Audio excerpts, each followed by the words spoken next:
ସରକାରଙ୍କ ଗୋଟିଏ ନୂଆ ନିୟମ ଆପଣଙ୍କ ମେସେଜିଂ ଆପ୍ ବ୍ୟବହାର କରିବାର ତରିକା ବଦଳି ଦେବ। କ'ଣ ଆପଣଙ୍କ ଫୋନ୍ରେ ସିମ୍ ନଥାଇ ବି ହ୍ୱାଟ୍ସଆପ୍ ଚାଲିପାରିବ?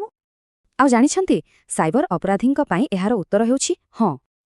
ଥରେ ଭେରିଫାଇ ହେଲା ପରେ ସିମ୍ ନଥିଲେ ବି ଆପ୍ ଚାଲେ ଆଉ ଠକଙ୍କୁ ଧରିବା ମୁସ୍କିଲ ହୁଏ।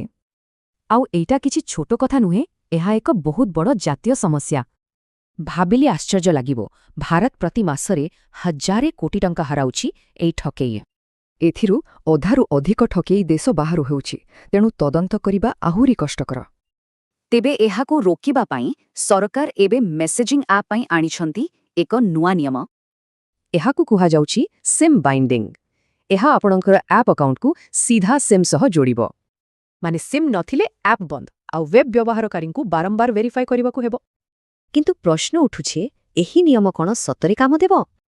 ଟେଲିକମ୍ କମ୍ପାନୀମାନେ କହୁଛନ୍ତି ଏହା ଏକ ଭଲ ପଦକ୍ଷେପ, କିନ୍ତୁ ବିଶେଷଜ୍ଞମାନେ ଏଥିରେ ଏକମତ ନୁହନ୍ତି।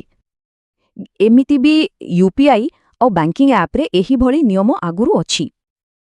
ତେବେ ଏହି ନୂଆ ନିୟମ ଡିଜିଟାଲ ସୁରକ୍ଷା ପାଇଁ ମୋବାଇଲ ନମ୍ବରର ଭୂମିକା ପୁରା ବଦଳାଇ ଦେଉଛି। ତେବେ କ'ଣ ସିମ୍ ଲିଙ୍କ୍ କରିବା ସୁରକ୍ଷାର ଚାବି, ନା ଏହା ଏମିତି ଏକ ତାଲା ଯାହାକୁ ବି ଭଙ୍ଗାଯାଇପାରିବ?